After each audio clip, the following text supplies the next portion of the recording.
This week, we've been talking about the idea of faith and maybe the most important question: what kind of faith do you have?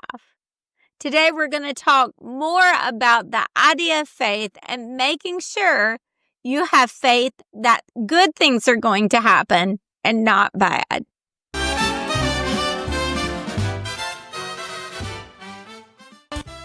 Hey everybody, welcome to Living Imperfectly Perfect.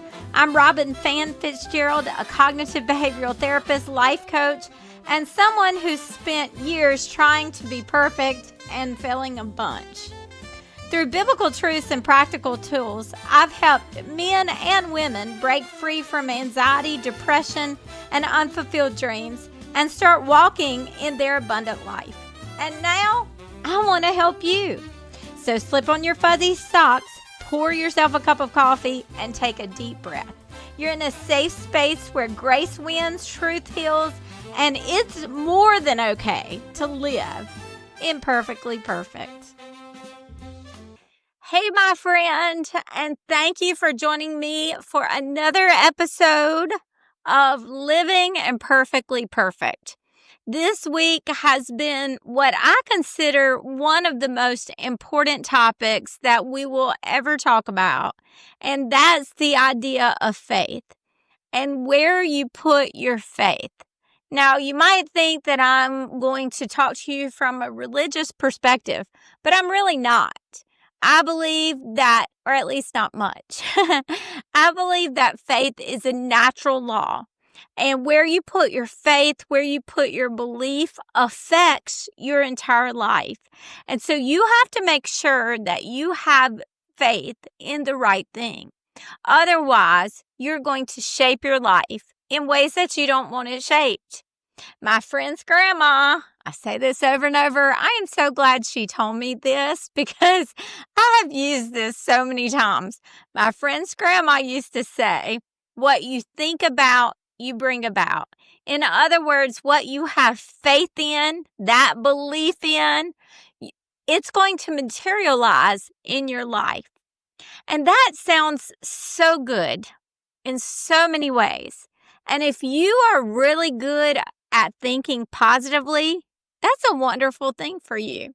But unfortunately, what I know and what I see or have seen a lot as I counseled is a lot of times we have faith in the wrong thing. There was a time in my life where I believed I didn't have faith. I would be so upset, I just don't have faith. I don't have the faith that I need. But what I didn't realize was I had tons of faith, but I had faith in the complete wrong thing. And when you have faith in the completely wrong thing, you're going to see the completely wrong thing materialize in your life. So it's so important what kind of faith that you have. A lot of times, as I will counsel, I will see people who have faith, but they feel bad about themselves. They have distorted messages or distorted thoughts in their brain, and their brain tells them that they're not good enough or they're not worth anything or they'll never measure up. So they begin to have faith, but it's the wrong kind of faith. They have faith in those messages. Then they will want to believe something for healing, for more money, for a new job.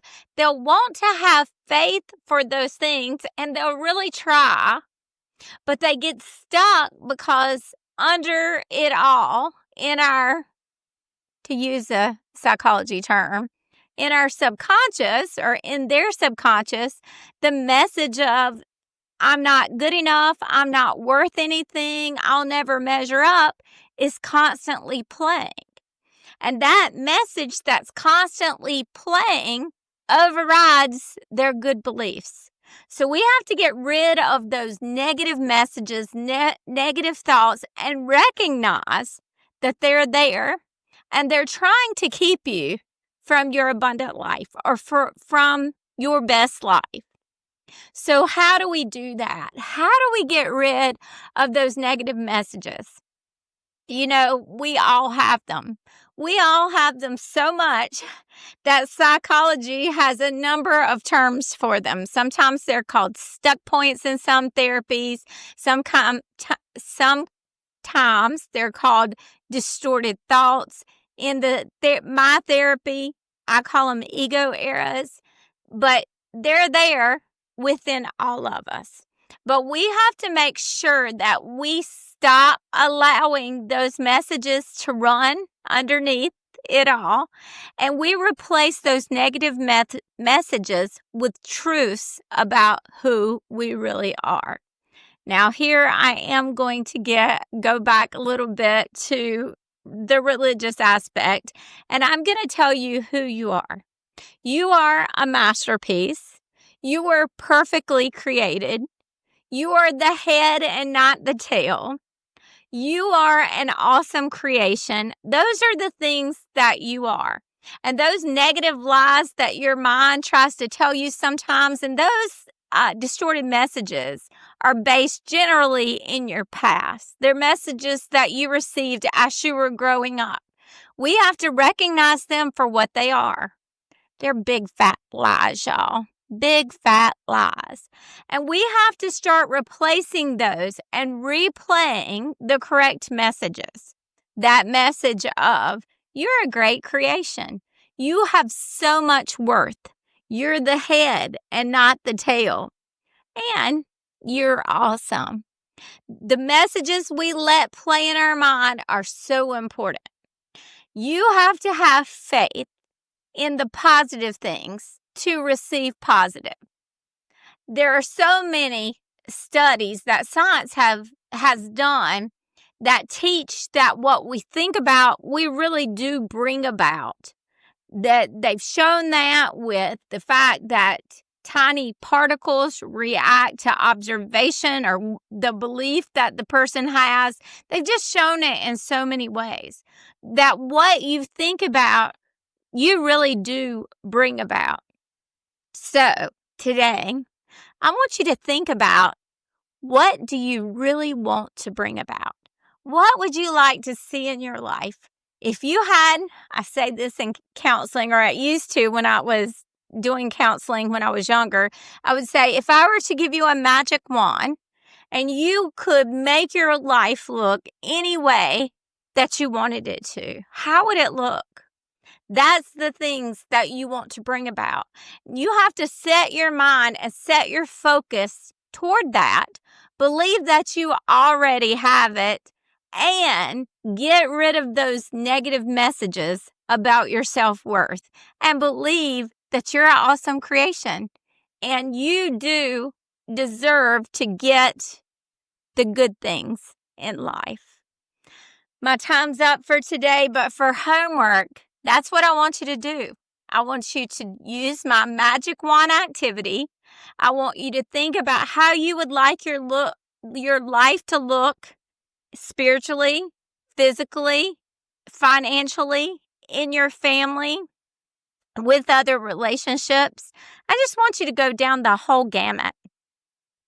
And then I want you to write down exactly how you want it to look. Then anytime first, I want you to start, I'm going to use a religious thing here, capturing every thought, holding it up for inspection, and saying, is this thought helpful to me?